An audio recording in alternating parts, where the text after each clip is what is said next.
Bonjour, une petite animation pour illustrer le couplage entre le métamorphisme d'une lithosphère océanique et le magmatisme en zone de subduction. Tout d'abord, donc la lithosphère océanique est créée au niveau des dorsales et vient donc embuter sur une croûte continentale, ici la plaque 3.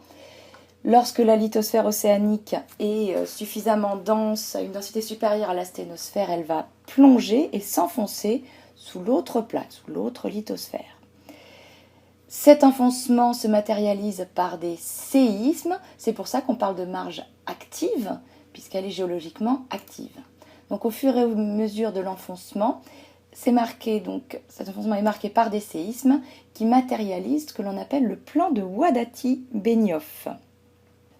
La lithosphère océanique disparaît donc assez rapidement après sa création. Elle n'a jamais plus de 200 millions d'années. Ici, nous avons fait un zoom, plus précisément au niveau de la zone de subduction. Donc, marge active qui sépare deux plaques, la lithosphère océanique s'enfonce. Les sédiments marins qui sont sur cette lithosphère, on voit, s'accumulent et viennent donc en buter sur la lithosphère continentale. À la surface, lorsque la lithosphère océanique s'enfonce, c'est marqué par un relief négatif qu'on appelle une fosse océanique. Donc, au fur et à mesure de l'enfoncement, les roches qui constituent la lithosphère océanique vont se métamorphiser. Les gabbros qui la constituent, au moment de l'enfoncement, souvent on subit un métamorphisme hydrothermal de basse pression et basse température avec formation de minéraux hydratés. On est au niveau des schistes verts, des métagabbros à hornblende ou à chlorite. Puis, la lithosphère en s'enfonçant, les métagabbros à chlorite vont se transformer en métagabbros à glaucophane. Dans ce cas-là, on a affaire à un minéral qui est déshydraté. L'enfouissement donc a provoqué la perte d'eau grâce au métamorphisme. Et si la lithosphère continue à s'enfoncer, le métagabbro à glaucophane se transformera en éclogite qui contient des grenats et des jadéites qui sont également des minéraux déshydratés.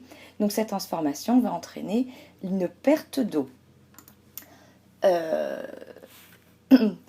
Cette libération d'eau qui est liée au métamorphisme va provoquer dans le manteau chevauchant ce que l'on appelle une fusion partielle de la péridotite constituant le manteau.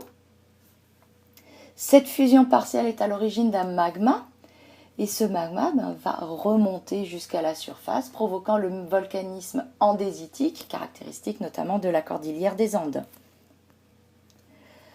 En remontant, une faible partie va arriver à la surface, l'essentiel du magma reste en profondeur pour former les plutons granitiques, granodioritiques, qui constituent finalement l'essentiel de la croûte continentale. À la fin de la subduction, ici on voit donc toujours la formation de magma et lorsque la croûte océanique finit par vraiment disparaître complètement, que les deux croûtes continentales se retrouvent à s'affronter, eh bien s'il n'y a plus de lithosphère océanique qui s'enfonce, très peu, il n'y a plus de métamorphisme, donc il n'y a plus de libération d'eau, donc plus de fusion partielle du manteau, donc plus de magmatisme associé. La fin de la subduction est marquée par un arrêt du volcanisme explosif qui marque donc ces zones de subduction. La lithosphère océanique va se retrouver donc piégée entre les deux croûtes continentales. Il se forme alors ce que l'on appelle une ophiolite. C'est une suture, donc, cette ophiolite, donc c'est une croûte océanique qui se retrouve vraiment à la suture entre les deux croûtes continentales. On voit ici, donc on est en pleine collision, puisqu'il y a des chevauchements, des plis qui commencent à se former du fait de l'affrontement de ces deux croûtes continentales. Et puis, cette collision est marquée également par un échauffement au niveau des chevauchements, des nappes de charriage, qui peut aller jusqu'à vraiment la fusion des roches constituantes. Et on se retrouve ici dans un métamorphisme moyenne pression, moyenne température, permettant la formation, pouvant aboutir à la formation de granit dit d'anatexie. Ainsi, les granites, les roches formées pendant le magmatisme de la subduction, ainsi que les roches formées à la fin de la collision, les granites d'anatexie, l'ensemble de ces roches continentales participent au recyclage de la croûte continentale, participent à la création à nouveau de croûte continentale. On estime aujourd'hui qu'il y a autant de croûte continentale créée que de croûte continentale qui disparaît par érosion. Donc il y a une espèce d'équilibre aujourd'hui. Et c'est ce qui fait que la croûte continentale, actuellement, la plus âgée est autour des 4 milliards d'années.